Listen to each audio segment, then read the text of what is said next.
Coming up on a holiday edition of Flashtalk, brought to you by Brian Heating and Cooling, head coach Kenni Burns stops on by to talk about the senior class, as does our secondaries coach C.J. Cox.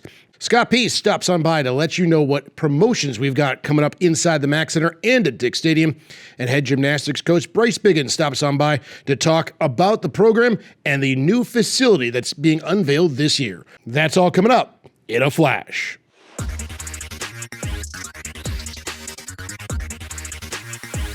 Welcome into Flash Talk, brought to you by Brian Heating and Cooling. Dan Griffin alongside head ball coach Kenni Burns, and coach, a tough one against Ball State on Saturday, but a chance to rebound and send the seniors off on a good note against NIU. Yeah, we didn't play well on Saturday. Can't run away from it. Like I told our team, we got to play way better. But they'll learn from it. They'll get better, and we got to send our seniors out the right way. They've done a great job up to this point of building our culture, leading our culture, and really giving the foundation that it needs to move forward in the right direction. So everything is for the seniors this week. Yeah, every coach has their own philosophy on how they want to do senior day. What are your thoughts, as this is going to be the first one? Obviously a special group for you. Yeah, for sure. It's kind of, there's two elements, right? You've got the game, which that's a dedication to the seniors, but then all week you're kind of doing different things to recognize them. To some stuff's more intimate within our team and within our walls, but just making sure they're able to give their message to the underclassmen about what they've got to do, some stuff they went through and how they got over it, and really build up our culture from the inside out. And that's what this whole week's about, is those guys and those intimate relationships and conversations. These are the guys that are laying the foundation for the future success. So talk a little bit about what these guys have meant to you, because whether they've been here for 4, 5, heck, even 6 years, or they're coming in either this year or maybe one or 2 years here at Kent State, they've really been a beacon and of excellence as to how to handle things as a student athlete. Yeah, you look at these guys as starting with their GPAs, and that says a lot, because it talks about the type of people they are.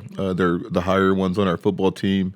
They set a standard for how you go about your business, which is really, really cool. And then if you look at their tenure here and what they've done since being here, even going back to Coach Lewis, they've had success, and they've had success that hasn't been had here in a while, and that's a credit to them. And I know this year didn't go the way they wanted it to, but when they look over their careers, they got a lot to be proud of and hold their heads high for. Coach Hammock and you are part of a very unique brotherhood as running back coaches and former running backs that are now as head coaches, and I think that shows in what NIU likes to do. They want to run the ball. They've got a great running back, but also a veteran leader under center. Yeah, when you look at what they want to do, they want to run the ball, like you said, and Thomas has done a great job. We know each other, but it's not really on a personal level. But he played with PJ Fleck, who I used to work for, and PJ speaks so highly of him. And I know how he's building is very similar to how we're building it here, and got a total respect for him. But they're a disciplined team. They play hard, they play fast, they play physical, all the things you're looking for. And it's kind of how he was as a player, kind of rough and rugged. and his running backs definitely run that way. Lombardi's thrown for 400 yards, and we've seen games where he's thrown for 40 because they've run the ball so well. He's a guy that really, to me, you don't want to call him a game manager, but takes what the game gives him. Yeah, you know what he is? He's a competitor. When you watch him play, that's what you see, a guy who's a complete competitor. He wants to win, and he energizes that team. They feed off of him. When he's playing well, they're playing well. He's someone that I know pretty well. I recruited him out of high school, and I was at Western Michigan at the time, and I know his family, and they did a great job raising him, and he comes from really good clay, and you can see that all over the tape. So what's the key to stopping a wily veteran like him in a solid run game? Yeah, I think you got to be sound and disciplined in what we do. You got to change the looks a little bit and create confusion for them as much as you possibly can. But we've got to do what we do better than what they do. That's really the bottom line. We've got to get back to the basics and the fundamentals that worked for us in the first half of that game last week, and really carry it out for 4 quarters. What do they do so well defensively that has caused teams some headache? They're sound. They're sound, and they play hard. I think defensive football is really simple. You play harder than your opponent. You have purpose when you do it, and then you play sound. You do stuff to make sure that every gap is occupied and the ball's going where it needs to go. And then you play hard when the offense out schemes you. You play hard to get the ball down and to tackle. And we've got to do a better job of that. But that's what they do well, and that's a challenge to our offense. They're not going to give us much. We've got to be sound and disciplined. So it comes down basically to execution. Scheme it up, and then If they're giving you 5, take 5. If they're giving you 10, take 10. Crazy how that works, right? Execution. Well, it all gets started at noon. Obviously, get here early to Dick Stadium for a pregame ceremony to honor our seniors. And Coach, I'd be remiss if I didn't ask you favorite Thanksgiving food. I'm a stuffing guy. All right. I love stuffing. It's something you can eat 3 days later. There you go. Well, enjoy some brotherhood with the team over Thanksgiving, and obviously sending the seniors off on a right note. Yeah, for sure. We appreciate all they've done, and I encourage our fans to come out and support them. They've done a lot for our program and done a lot for this university. So go Flashes and congrats. Welcome back to Flash Talk. As always, we're brought to you by Brian Heing and Cooling Dan Griffin. Talk a little defense, a little passing game with CJ Cox. And Coach, thanks for taking a few moments to join us here on the show. Yes, sir. Absolutely. Thank you for having me. Obviously, senior week, so let's talk a little bit about that. You're in the unique position that you've seen this senior class. For some, grow up as Golden Flashes, and others come in and put their lasting mark on the program in only a year or two. So just talk a little bit about the unique nature about this senior class. Let's start with the guys you're closest with out in the secondary. I want to start off by talking about Capone Blue, just because he's been here for 5 or 6 years now, I believe. It seems like he may have defended the first pass thrown at Kent State. Absolutely. And, you know, in the time of the transfer portal, when things get tough, kids tend to find another home or think that the grass is greener on the other side. And I think what we tend to forget about is how resilient kids are. Things haven't always gone the way that Capone wanted it to go here at Kent State. You know, maybe he was the third guy in, the first guy in. If we needed him, maybe he was a sub, and now he just kind of waited his turn, and now he's starting for us, and he's doing a good job. And the relationship that I've built with him, we're really close, and I can't speak to the character of him and the way he's really grinded through this thing and really just, you know, coming in with a positive attitude and just, you know, willing to work each and every day, and I appreciate him. I really do. And the kid's from California. It's not as if he's a local guy that is staying home to play in front of family. It's a credit to him that he made a leap of faith 5-6 years ago to come to Kent State and has stayed true to his word. Yeah, absolutely. And again, I appreciate him so much. And the cool thing about it is what people don't really see is how he brings along the younger guys. They look up to him as a big brother. Just when he speaks, because he's a quiet guy. So when he says something, I mean, those guys listen, and it's just been awesome. It's been great to be around these past 3 years. And then you look at his counterpart on the boundary in DJ Miller. He's a guy that has come in from Iowa State looking to make a mark for himself. And really, I mean, it's a testament to everything that he has done to be a guy that is one of the first names out of every coach's mouth when they talk about a leader. Yes, sir. Yes, sir. And that's really what he is. And, you know, he came in last year. He's been with us for 2 years. And I would say just didn't work out. It's not like he didn't enjoy his experience at Iowa State. They had him playing cornerback. They had him playing field safety, boundary safety, middle safety. And he's such a cerebral kid. He can handle all that. And now he came here, and he's done a nice job last year. And, again, another leader, another young man who has high character. He's resilient. I text those guys each and every day, and he always comes in with a positive attitude, ready to work. And it's really a joy to coach him. Bryce Shepard, who came in from Notre Dame College, was an All-American in the return game. You can see flashes of it, but wanted to make his mark as a safety in the secondary, and really has stepped up in multiple ways for this defense. Absolutely. And another guy that's just stayed the course and waited his turn. You know, he was kind of a guy that came in last year, started against Ohio, and put his body on the line. That's one thing that you notice about Bryce. He will do any and everything for this football program.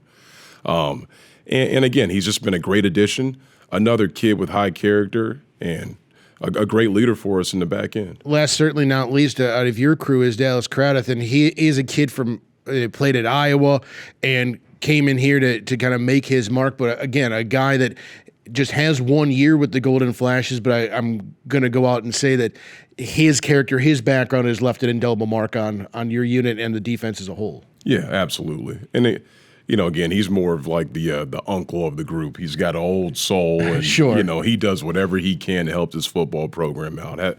Has he played a lot this year? I wouldn't say that, but just the value he brings in the meeting room, on the practice field, just when he's around the guys, it's really outstanding. And again, we go back to our football program. We have a lot of great kids that just do things the right way, and he's definitely one of them. Yeah, really quickly, I don't want to belabor the point, but just talk about the rest of the seniors and the mark they've left on both you and the program. Yeah, it's I'm in my third season here, and when you think about going from profession to profession, or really job to job, and you going into a new locker room and you get around those guys, and they've really truly taken me in. And when you get a chance to go to work each and every day, I wake up with joy on my mind and in my heart, just because I get a chance to be around those guys, and they're leading this thing the right way. And maybe the season isn't going the way we want it to go, but it's still a joy to be around those guys, and they make it worthwhile for sure. Well, let's end it on a high note and take one against the Huskies and send them all out on a good note. Absolutely. Welcome back inside the GFTV studios. It's Flash Talk, brought to you by Brian Heating and Cooling. I'm joined now with Scott Peace, our Associate Athletic Director for Marketing and Fan Engagement, to talk how we're going to market and engage our fans. That's why I'm here. Glad to be back. Appreciate it. It starts on a busy weekend for the holidays. We got Senior Day coming up, so that's always a lot of fun, but it's also a group bounce back day and camper day, and we've got a nice giveaway. Yeah, lots of stuff going on to end the season strong for football. This hat right here will go to the first 1,000 fans, student or otherwise, at the game, and we're excited for Saturday. Then Sunday, we've got a number of giveaways for Camper Appreciation Day as our men's team welcomes in College of Charleston, a sneaky good college basketball game. I don't even think it's really all that sneaky at this point. Yeah, I think they won, 31 games last year, so always exciting to bring a team like that into the MAC. Like you said, welcoming back all of our campers from the summer. We have these fidget toys we're giving away here, but most importantly, can I say most importantly? Yeah, absolutely. I just did. The Superstars are coming in to perform at halftime, and if you haven't seen them before, they are hilarious. That's good. I don't know what that is. Are those the guys with like the corny names that are athletes with animal puns? Yes. LeBronco James may or may not be making an appearance, for example. So we'll have 4 special guests. They'll perform at halftime, and then they'll have a special skit in the second half as well. Very cool. So that's a 5:30 tip-off inside the MAC Center, noon kickoff on Saturday. Then, obviously, post-holiday break, we really hit the ground running with basketball, our women's team, at home for the first regular season game, and then Shawnee State on Thursday for the guys. Yeah, excited to get the women's season officially kicked off at home. That will be our poster giveaway as well as a powder blue out. So if you're coming to the game, make sure to wear powder blue. And then the next night, Shawnee State for the men is our Thirsty Thursday, like you said. We'll have koozies for Flash's Flock, our student section, another surprise giveaway as well, so stay tuned for that. Just looking forward to Thursday. We'll have some happy hours going on before the game and discounted concessions during. So that's a 7 o'clock tip on both games. And Scott, let's talk a little bit about the student section. We had mentioned it briefly. We had Dante on to talk a little bit about the Flash's Flock, but you guys are really joining forces with the university and really making it a concerted effort to make it an awesome fan experience, especially for our students. They've already shown out big time in the first couple of home games. Yeah, I'll be honest with you, Dan. The student turnout for even the first game against Malone kind of blew us all away, and we've kind of taken that momentum and ran with it. I think that's such an important part of having a home court advantage is the student section. Both sides have kind of bought in, so I'm excited to where that'll go the rest of the season. Yeah. Again, you're going to want to stay tuned to all of our social channels. We're going to have some really student-exclusive giveaways, but that doesn't mean we're not going to forget about the public at all in our community. We've got a number of holiday specials that I know you guys are working on the ticket side, because Black Friday is known for deals, and we're no exception. Yeah, that's exactly right. Our mini plans on both the men's and women's basketball side are on sale now. There are a number of packages there, and then we'll have a special Black Friday deal that'll include 2 of our biggest games of the year on the men's and women's side, so look out for that. For those that are for the uninitiated, we've got a new ticket deal, so we'll walk you through the process of getting the digital tickets, but there's no need to print at home or anything, and it's now just right there in your digital wallet on your phone, and That's super convenient. Super convenient and easy. We partnered with a new platform called Paciolan a couple weeks ago and are up and running on that, and it's made things much easier on our end, and the fans will see that soon as well. So check us out again. Check out all those deals at ksutix.com. He's Scott Peace, and thank you very much for letting the fans know what they can expect when they're in here at the Max or out at Dick Stadium. Thanks, Dan. Appreciate it. Let's take a look at what's coming up around our Kent State campus. As always, we're brought to you by ksutix.com. This Saturday, our Kent State football team will honor its senior class with a noon kickoff inside Dick Stadium against the Northern Illinois Huskies. It is also Group Bounce Back Day. All groups who attended a game during the 23 season are invited back to help us close the season strong. And our first 1,000 fans get a free Kent Grit hat. Again, doors open at 10:30. Kickoff is at noon. And then on Sunday, our men's basketball team is back here in the Mack Center, welcoming in the College of Charleston for a 5:30 tip-off. It is Youth Camp Day and our camper reunion, inviting all of our kids back that participated in a Kent State camp throughout the year. Look for a bunch of giveaways throughout the game to celebrate our campers. In addition to the College of Charleston, we have Shawnee State coming to town next Thursday for a 7 p.m. tip against our men's basketball team. It'll be Thirsty Thursday with a bunch of drink specials throughout the game. And our women's basketball team is back in action here inside the Mack Center next Wednesday, a 7 p.m. tip welcoming in Coppin State. It is our home opener and a powder blue out. So come on in, wear your powder blue, and cheer on your Golden Flashes. And be sure to check out ksutix.com and our social media channels. We've got a number of Black Friday specials going on, so come on out and cheer on your Golden Flashes and pay just a fraction of the price. Welcome back to Flash Talk. As always, we are brought to you by Bryant Heating and Cooling. Dan Griffin alongside him, Gymnastics coach Brice Biggin. And Coach, thanks for taking some time to talk about the start of the season. Appreciate you having me in. You and I were talking a little bit offset. It seems like it's flown by. I know you guys are busy in the gym getting ready for the season, but it's got to be hard to believe we're already here. Yeah, it's amazing because when you start at the beginning of the year, you feel like you have all this time and all these things that you want to try and get done, and all of a sudden you turn around and season's here. Blue Gold is a nice exhibition of where we can see everybody compete. That's coming up on December the 10th. But you guys, like we said, have been training hard and a brand new facility. To talk a little bit about the depth of the team and how that facility has enabled you guys to get the most out of these trains. Yeah, it's just been a night and day situation for us. Really starting from day one. Once the gym got done and we got things put back in where it needed to be, we just saw the level of training of the athletes go tremendously up. They were able to do things right the first day that they needed time before to kind of wean their bodies into it.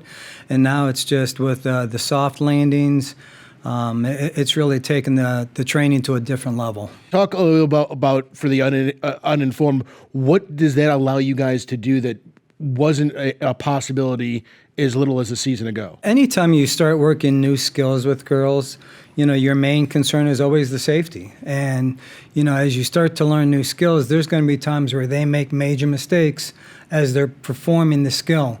What the pit does now is it's a big pit that's got a bunch of foam cubes in it.